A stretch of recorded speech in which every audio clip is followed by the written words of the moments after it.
ప్రపంచంలోనే శక్తివంతమైన క్రూయిజ్ క్షిపణి బ్రహ్మోస్ ఆపరేషన్ సింధూర్తో భారత్ పాకిస్తాన్ను చావు దెబ్బతీసిన విషయం తెలిసిందే.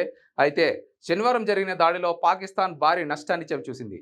పాకిస్తాన్కు చెందిన దాదాపు 10 వైమానిక స్థావరాలపై భారత్ విరుచుకుపడింది.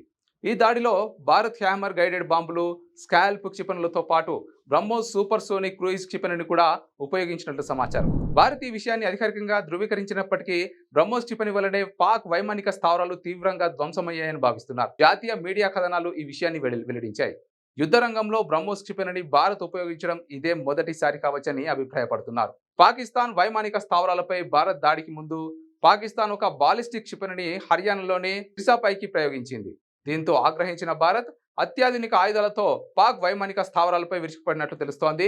ఈ పరిణామాలు అణుయుద్ధానికి దారితీస్తాయన్న ఆందోళనతో అమెరికా విదేశాంగ శాఖ మంత్రి రుబియో రంగంలోకి దిగి కాల్పుల విరమణ కోసం పాక్తో అత్యవసరంగా చర్చలు జరిపినట్లు సమాచారం. పాక్ అధికారిక రాజధాని ఇస్లామాబాద్ అయినప్పటికీ పాలన మొత్తం రావల్పిండి నుంచే జరుగుతోంది. రావల్పిండిలోని చక్లాలా ఆర్మీ చీఫ్ కార్యాలయం నుంచే ఆదేశాలు వెళ్తుంటాయి. శనివారం తెల్లవారుజామున పాకిస్తాన్ లోని ఈ కీలక ప్రాంతాన్ని భారత్ లక్ష్యంగా చేసుకుని దాడులు చేసింది. చక్లాలో పాక్ వాయుసేనకు చెందిన మొబిలిటీ కమాండ్ ఉంది. దీనితో పాటు గగనతల రిఫ్యూయలింగ్ ట్యాంకర్ ఫైటర్లు, హెవీ లిఫ్టర్లు అక్కడ ఉన్నాయి. భారత్ దాడిలో వాటికి తీవ్ర నష్టం వాటిల్లింది.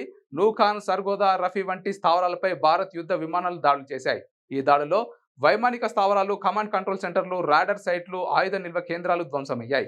భారత్ నిమిషాల వ్యవధిలో పాక్కు చెందిన కీలక వైమానిక స్థావరాలను ధ్వంసం చేయడంతో ఆ దేశం తీవ్ర ఆందోళనకు గురైంది. దీంతో అమెరికా మధ్యవర్తిత్వంతో కాల్పుల విరమణకు పాక్ అంగీకరించినట్లు తెలుస్తోంది. పాక్ను తీవ్రంగా దెబ్బతీసిన బ్రహ్మోస్ క్షిపణిని భారత్, రష్యా కలిసి అభివృద్ధి చేశాయి. ఇది ప్రపంచంలోనే శక్తివంతమైన క్రూయిజ్ క్షిపణిగా గుర్తింపు పొందింది.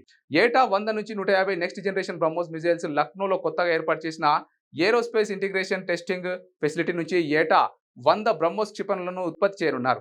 అలాగే అదనంగా 100 నుంచి 150 నెక్స్ట్ జనరేషన్ బ్రహ్మోస్ మిజైల్స్ ను కూడా తయారు చేయనున్నట్లు అధికారులు పేర్కొన్నారు. దీన్ని బ్రహ్మోస్ ఏరోస్పేస్, డిఆర్డిఓ, రష్యాకు చెందిన ఎన్డిఓ, మషినోస్ట్రోయేనియా సంయుక్తంగా అభివృద్ధి చేశాయి. ఇందులో 290 నుంచి 400 కిలోమీటర్ల రేంజ్లో 208 మ్యాక్ స్పీడ్తో గాలిలో దూసుకుపోయే మిజైల్స్ ను తయారు చేస్తారు.